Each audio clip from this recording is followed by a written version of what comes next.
কপাল খারাপ থাকলে যা হয় আর কি। ঘুম থেকে ওঠার পরে এখন দেখি ট্যাঙ্কের মধ্যে প্রায় 1 2 3 4 5 6 7 7টা আরটিপি মরে আছে। তারপর আর যেটা হয়েছে, আমার যে হ্যামস্টার সেটআপটা আছে এখানে, আপনারা কিছুদিন আগে এটা দেখছেন, একটা রোবোরোবুস্কি হ্যামস্টার, একটাই মাত্র বাচ্চা দিছিল। বাচ্চাটা খুবই সুন্দর হয়েছে, গুলুমুলু হয়ে গেছে, একদম বড় হয়ে গেছে। আমি যদি আপনাদেরকে দেখাই, এই বাচ্চাটাকে যেটা করছে, এই বাচ্চাটাকে এখন তোর মা ইয়ে করতেছে, বাট এত সুন্দর একটা বাচ্চা যেটা করছে কি, এখানে আমার যে জার্বিল গুলো আছে, মঙ্গোলিয়ান জার্বিলটা করছে কি এখান থেকে লাফ দিয়ে এখানে চলে আসছে।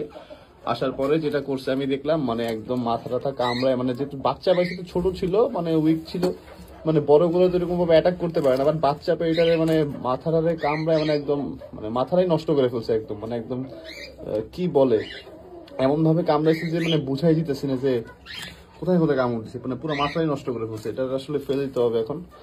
মানে ঘুম থেকে উঠার পরে আজকে দেখলাম যেটা, মানে এই জিনিসগুলো দেখার পর আর কোনোভাবেই মনটারে মানে ভালো লাগার মতো কোনো কিছুই পাইতেছি না। কারণ যেটা দেখলাম,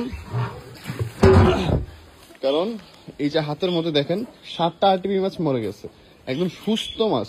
বাট কেন মরলো জানেন? মানে আমার এখানে কিন্তু কোনো মাছই কিন্তু এরকম ভাবে কখনোই উইক থাকে না, বাট এই মাছগুলো মরার কারণ হচ্ছে এখানে আমি যে ট্রিপল দিয়ে ঢেকে রাখি, রাতের বেলা খুব বৃষ্টি হচ্ছিল, কোনোভাবে মাছগুলো উপরের দিকে উঠে পলিথিনের ভিতরে ঢুকে গেছে, যার ফলে মাছগুলো মারা গেছে।